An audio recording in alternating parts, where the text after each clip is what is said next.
सत्संगी जनों, आप सभी ने परम संत समर्थ सद्गुरु महात्मा श्री रघुवर दयाल जी महाराज उर्फ श्री चच्चा जी साहब के जीवन चरित्र पर आधारित श्री रघुवर चरितामृत पुस्तक के 11 भागों का श्रवण आनंद प्राप्त किया। आइए हम सब इसके अगले भाग का आनंद प्राप्त करते हैं।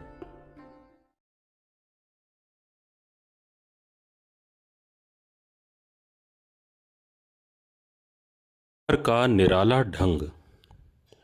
एक सत्संगी भाई स्टेशन मास्टर थे। ये ऐसे स्टेशन पर पहुंच गए जहां पर कुसंग के कारण दुर्व्यसनों में फंस गए। पूज्य चच्चा जी कभी किसी के दोषों को कहा नहीं करते थे, ना कभी किसी को प्रत्यक्ष रूप से किसी बात के लिए मना करते थे।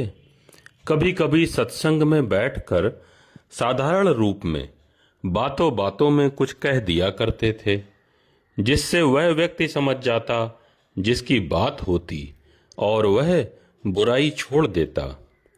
इसी प्रकार पूज्य चच्चा जी महाराज स्टेशन मास्टर साहब से उनके दुर्व्यसनों के संबंध में प्रत्यक्ष रूप से ना कहकर सदैव संकेत में सब सुझाते रहते, परंतु स्टेशन मास्टर साहब कुछ समझ नहीं सके। अंत में उनकी बात अधिकारियों तक पहुंची और उनके वेतन में कमी करके बदली कर दी गई। अब ऐसे स्टेशन पर पहुंचे जो बहुत घने जंगल में था। जिसको सजा दी जाती थी वह इस स्टेशन पर भेजा जाता था। वहां शेरों और जंगली जानवरों का भय लगा रहता था। थोड़े दिनों उपरांत स्टेशन मास्टर पूज्य चच्चा जी के पास आए और रो कर कहने लगे कि मेरे वेतन में कमी हुई, साथ ही बदनामी हुई तथा ऐसे स्टेशन पर भेज दिया गया जहां अत्यधिक परेशानी है। मैं जाकर त्याग पत्र दे दूंगा, अब आप जाने। पूज्य चच्चा जी महाराज ने फिर उन्हें बुलाया और कहा, सुनो भाई, मैं आपको संकेत में बहुत समझाता रहा हूं, किंतु आपने एक ना सुनी, और जो दुर्व्यसन आपने अख्तियार कर रखे थे उनमें से एक भी नहीं छोड़े थे। आप ही बतलाइए, इन व्यसनों को छुड़ाने का और क्या मार्ग हो सकता था। अब इन व्यसनों को छोड़ो और पश्चाताप करो। वहां से हटाया जाना तुम्हारे लिए हितकारक ही रहा। ईश्वर चाहेगा तो थोड़े दिनों बाद आपका तबादला अच्छे स्टेशन पर हो जाएगा। ऐसा ही हुआ भी। यह सुधार का कितना सुंदर ढंग है। पूज्य चच्चा जी लोगों का कल्याण निस्वार्थ भाव से किया करते थे। ऐसे ही एक सत्संगी भाई नए आए। थोड़े समय उपरांत पूज्य चच्चा जी महाराज अपने एक विशेष संबंधी के विवाह में सपरिवार सम्मिलित होने के लिए शाहजहांपुर चले गए। केवल उनके मंझले पुत्र श्रीमान भाई साहब महात्मा राधा मोहन लाल जी महाराज रह गए। पूज्य चच्चा जी महाराज शाहजहांपुर 1 मास तक रहे। इसी बीच होली का त्योहार आ गया। सत्संगियों ने पूज्य चच्चा जी के सुपुत्र की दावतें शुरू कर दी। नए सत्संगी भी दावत करना चाहते थे। नए होने के कारण लोगों की प्रकृति से भली भांति परिचित न थे। अतः इन्होंने अन्य सत्संगी भाइयों से पूछा कि इन्हें क्या चीज अधिक प्रिय है। ज्ञात हुआ कि इनको आलू अधिक प्रिय है। अतः दावत की प्रार्थना की गई, जो स्वीकार हो गई। पूज्य चच्चा जी के मझिले सुपुत्र तथा सत्संगी बंधु दावत में आए तो उन्हें ज्ञात हुआ कि प्रत्येक भोज्य पदार्थ आलू का ही बना है। आलू का रायता, आलू का रसेदार साग, आलू का ही सूखा साग, आलू की टिकिया, आलू की पकौड़ियाँ, आलू के सेव, आलू के समोसे, आलू की बर्फी, आलू के रसगुल्ले आदि थे। जब पूज्य चच्चा जी ने दावत का हाल सुना तो कहना आरंभ किया कि भाई मैं दावत से बहुत डरता हूँ और कभी कभी संकेत रूप या प्रत्यक्ष रूप में कह भी दिया कि मैं अमुक सज्जन की दावत से बहुत डरता हूँ। और एक दिन इसी संबंध की घटना का वर्णन करते हुए कहा कि एक बार हमारे पूज्य गुरुदेव जी आए।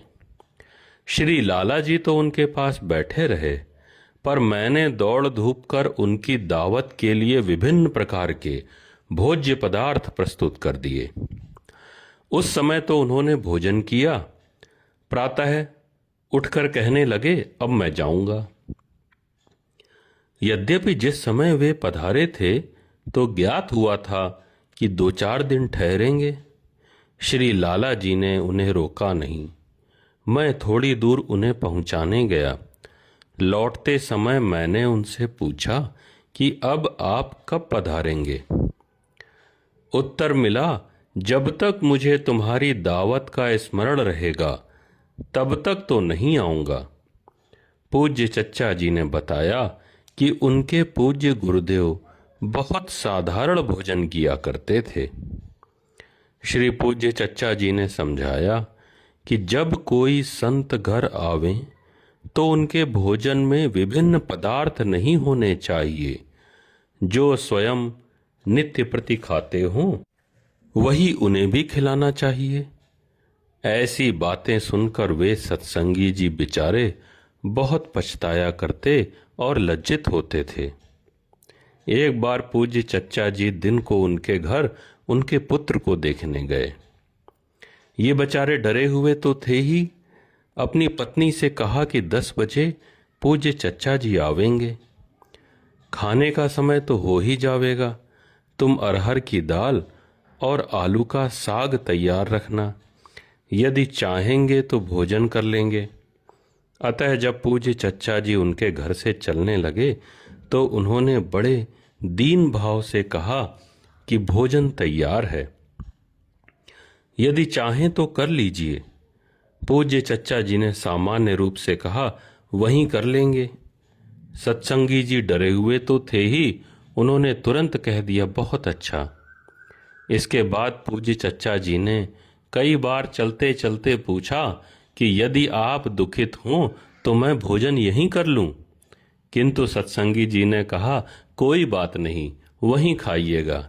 यह उन्होंने इस डर के मारे कहा कि यदि पूज्य चच्चा जी आज मेरे कहने से यहाँ भोजन कर लेंगे तो संभवतः भविष्य में आवे भी नहीं। इस प्रकार पूज्य चच्चा जी बिना भोजन किए ही वापस आए। दूसरे दिन इन सत्संगी जी को ज्ञात हुआ कि पूज्य चच्चा जी तो घर पर भोजन को मना कराए थे और वहाँ मैंने अपनी मूर्खता से नहीं खिलाया, तो उन्हें दिन भर भूखा रहना पड़ा, क्योंकि उन्होंने वापस आकर इस बात को प्रकट नहीं किया कि मैं भोजन करके नहीं आया हूं। जब इन सज्जन ने अपनी मूर्खता पर श्री चच्चा जी के समक्ष खेद प्रकट किया तो पूज्य चच्चा जी ने उत्तर दिया कि भाई, आपका क्या दोष है, आपने तो सरल हृदय से कहा था, मैंने ही संकोच किया, अतः मुझे अपनी गलती का प्रायश्चित करना ही चाहिए। प्रस्तुत उदाहरणों से स्पष्ट हो जाता है कि पूज्य चच्चा जी सत्संगी भाइयों की भूलों के कारण कितने कष्ट उठाते थे। वे कभी किसी को दोषी नहीं ठहराते थे। कैसा सरल और वात्सल्यपूर्ण था उनका हृदय, क्यों न हो, वे तो प्रेम की साक्षात मूर्ति थे। प्रेमी का साग। परम पूज्य चच्चा जी प्रत्येक सत्संगी भाई से ऐसा वात्सल्यपूर्ण प्रेम करते थे कि सभी विशेष आत्मीयता की अनुभूति करते थे। गोरखपुर वाले मुंशी जी श्री महादेव प्रसाद जी के सरसों के साग की पूज्य चच्चा जी विशेष प्रशंसा किया करते थे। इसलिए नहीं कि अन्य कोई व्यक्ति ऐसा साग ना ला सकता था अथवा वह साग बहुत मूल्यवान होता था, परंतु जिस श्रद्धा और प्रेम से मुंशी जी पूज्य चच्चा जी की सेवा में साग को प्रस्तुत करते, वह श्रद्धा एवं प्रेम सहज में उपलब्ध न था और संतजन प्रेम ही के वश में रहते हैं। मुंशी जी बड़ी निष्ठा के साथ मंडी से उत्तम साग खरीद कर लाते, पर यदि मार्ग में उससे भी उत्तम साग मिलता तो पहले वाले को फेंक कर उसे ले आते। प्रेमी का हृदय ही तो है। इतने प्रेम से जब साग लेकर आराध्य देव के सम्मुख आते तो संकोच होता था कि क्या तुच्छ वस्तु अपने स्वामी को भेंट करूं, पर प्रेम का जौहरी तो प्रेम का मूल्य देखते ही आंक लेता है। अतः पूज्य चच्चा जी बड़ी उत्सुकता के साथ काली दाढ़ी वाले मुंशी जी को बुलाते और कहते, मुंशी जी बहुत उत्तम साग लाए हैं, आप तुरंत बनवाइए, मैं अभी खाऊंगा। इन शब्दों में ऐसा प्रेम परिलक्षित होता था मानो स्वामी वात्सल्यपूर्ण आलिंगन कर रहे हों। धन्य है देव आपका प्रेम जो मानव को ही प्रेममय बना देता है। राम ही केवल प्रेम पियारा, जानी लेव जो जान निहारा। परम संत श्री चच्चा जी महाराज प्रेम की साक्षात मूर्ति थे। उनके जीवन की एक एक घटना प्रेम और अनुराग से पूर्ण है। एक बार एक प्रेमी भाई पूज्यपाद श्री चच्चा जी महाराज को अपनी कुटिया पर ले गए। यह सज्जन एक साधारण श्रेणी के व्यक्ति थे और चौक में एक छोटे से मकान में रहते थे। वास्तव में वहां 2-4 व्यक्तियों के बैठने का स्थान भी न था। लेखक भी पूज्य चच्चा जी के दर्शनों को वहां पहुंच गया। जीने पर चढ़कर देखा, थोड़ा सा स्थान था। एक जीर्ण खटोली पर पूज्य चच्चा जी विराजमान हैं और छज्जे के ऊपर प्रेमी भाई की धर्मपत्नी भोजन बना रही हैं। पास में ही एक टाट के टुकड़े पर पूज्य गुरु माता बैठी हैं। जगत के स्वच्छंद प्रांगण में विचरने वाली प्रेम की साकार मूर्ति आज भी प्रेम की फांस में फंसकर अत्यंत संकीर्ण कोठरी में बैठकर प्रेम की महिमा को सार्थक कर रही थी। ऐसा ज्ञात होता था कि मानो गुरु माता के रूप में जगत जननी आज अपनी वधू को पावन बनाने पधारी हैं। इस समय चारों ओर प्रेम की वर्षा हो रही थी। जो आता था सराबोर हो जाता था। कृष्णचंद्र तो फिरता डोले, बंधा प्रेम की डोरी में। संत दयालु होते हैं। एक बार श्री पूज्य चच्चा जी महाराज के पास एक पंडित जी आए। उनको एक सिद्धि प्राप्त थी जिसके द्वारा जब चाहें जिस किसी की जुबान बंद कर देते थे, वह व्यक्ति फिर बोलने में असमर्थ हो जाता था। पंडित जी ने अपनी शक्ति का प्रयोग श्री पूज्य चच्चा जी महाराज पर भी किया। थोड़ी देर तक वह चुप बैठे रहे। फिर उन्होंने कागज पर लिख करके दिया कि कृपा करके आप जुबान खोल दें, अन्यथा मैं बात करने लगूंगा। पंडित जी अहंकार के मद में डूबे हुए थे। उन्होंने पूज्य चच्चा जी महाराज की बात हंसकर टाल दी। जब वह नहीं माने तो पूज्य चच्चा जी महाराज बात करने लगे। इसको देखकर पंडित जी को आश्चर्य हुआ और उठकर चले गए। कुछ समय बाद पंडित जी पूज्य चच्चा जी के पास आए और पैर पकड़कर फूट फूट कर रोने लगे। कहा, मैं तो लुट गया, मेरी शक्ति छिन गई। जिसके द्वारा मैं कमाने का धंधा किया करता था, अब मैं क्या करूं? संत दयालु होते हैं। फिर वह तो परम संत थे। उनको दया आ गई। उन्होंने उसकी शक्ति को वापस लौटा दिया और कहा, अधिक अहंकार अच्छा नहीं होता। इसी प्रकार एक सन्यासी जी अपने चेले के साथ पूज्य चच्चा जी के पास आए। एक दिन बाहर बरामदे में पूज्य चच्चा जी का हंसी मजाक का दरबार जारी था। वहीं सन्यासी जी के चेले भी बैठ गए। कुछ बातों के प्रसंग में पूज्य चच्चा जी ने कहा, यह सन्यासी नहीं है, गलत कहते हैं। उन्हें यह बात बड़ी बुरी लगी। उन्होंने इसकी शिकायत अपने गुरु से की और फिर उनके गुरुजी ने यह बात पूज्य लाला जी से कह दी। पूज्य लाला जी ने चच्चा जी को बुलाया और पूछा, क्यों? आपने इनसे कह दिया कि यह सन्यासी नहीं हैं, झूठ बोलते हैं। चच्चा जी ने सन्यासी जी के चेले को संबोधित करते हुए कहा कि गृहस्थ के तो सिर्फ एक पत्नी होती है, परंतु आपके तो 2 पत्नियां हैं। अब सब लोग आश्चर्य से चच्चा जी की तरफ देखने लगे। चच्चा जी ने कहा, आपकी एक पत्नी जो सदैव आपके साथ रहती है, आपका सीना चाटती रहती है और वह जैसा चाहती है आपसे करवाती है, वह है आपका मन। और आपकी दूसरी पत्नी जो 5 हाथ की है, वह आपके घर पर बैठी है। इस पर आप अपने को सन्यासी कहते हैं। सबकी विस्मित आंखें अब सन्यासी जी के चेले पर थीं, जिनका मुंह सूख गया था, गला रूंध गया था, हवाइयां उड़ रही थीं और पसीना छूट रहा था। चच्चा जी इतना कहकर बाहर चले आए और सन्यासी जी ने अपने चेले को डांटना शुरू किया, क्यों रे, तूने तो कहा था कि तेरे स्त्री नहीं है।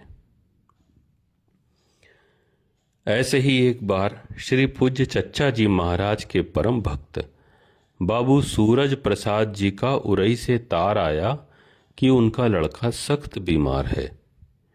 ट्रेन छूटने का समय अति निकट था, इसलिए श्री चच्चा जी महाराज शाम को बिना भोजन किए ही चल दिए। इनके साथ एक सत्संगी भाई भी थे। ट्रेन उस दिन कुछ लेट हो गई। बाबू सूरज प्रसाद जी प्रतीक्षा करते करते सो गए। जब वह लोग उनके घर पहुंचे तो दरवाजा बंद था। श्री चच्चा जी महाराज ने सत्संगी भाई से कहा कि आवाज मत दो और पेशकार साहब को मत जगाओ। बेचारे तीमारदारी में जागते रहे होंगे, नींद लग गई है, आराम कर लेने दो। अतः दोनों साहब बाहर ही चबूतरे पर रात भर वैसे ही पड़े रहे। जब सुबह श्री सूरज प्रसाद जी ने दरवाजा खोला तो इन लोगों को देखकर अवाक रह गए। पूज्य चच्चा जी दुर्गुणों को सद्गुणों में बड़ी ही सरलता से एवं सुगमता से परिणत कर देते थे। उनका एक बड़ा सुंदर उदाहरण यहां प्रस्तुत किया जाता है। एक सत्संगी भाई को समाचार पत्रों के पढ़ने का व्यसन था। उन दिनों द्वितीय महायुद्ध चल रहा था। पूज्य चच्चा जी ने कहा कि भाई, मुझे युद्ध के समाचार को एकत्रित करके सुनाया करो। अतः वे सत्संगी जी समाचारों को एकत्रित किया करते थे। इस प्रकार उन्हें पूज्य चच्चा जी का सदैव स्मरण रहता। पूजा के बाद समाचार पूज्य चच्चा जी को सुनाते और सुनाने के बाद भूल जाते। कुछ दिन बाद उनका यह व्यसन जाता रहा। परम पूज्य चच्चा जी महाराज किस्से और कहानियां बहुत सुना करते थे। प्रत्येक व्यक्ति से कहते कि भाई कोई कहानी सुनाओ। रात को जब विश्राम को जाते तब भी लोगों से कहानियां सुना करते। कहानियों के प्रकार का कोई निषेध न था। कहानी चाहे धार्मिक पुस्तक की हो या उपन्यास की हो। मास्टर जगमोहन लाल जी पूज्य चच्चा जी को सोते समय बहुत दिनों तक जासूसी उपन्यास सुनाया करते थे। पूज्य चच्चा जी ऐसे सुनते मानो बड़े तन्मय होकर सुन रहे हों। कभी कभी बीच में प्रश्न भी कर देते। वास्तव में यह केवल किस्सेबाजी ही नहीं होती थी, अपितु जब साधक का मन किस्से में लगा होता था, उसी समय पूज्य चच्चा जी अपनी आत्मिक शक्ति से उसके हृदय के मल को साफ कर देते थे। ओम शम। बंधुवर, अगर आपको ये वीडियो और प्रयास अच्छा लगा हो तो हमारे YouTube चैनल राम समाधि आश्रम संत थानेदार को सब्सक्राइब करते हुए लाइक करने की कृपा करें, अधिक से अधिक शेयर करें और एक विनम्र निवेदन है कि आध्यात्मिक लाभ हेतु वीडियो को पूरा सुना करें। कमेंट करके हमें ये अवश्य बताएं कि ये वीडियो आपको कैसा लगा। धन्यवाद।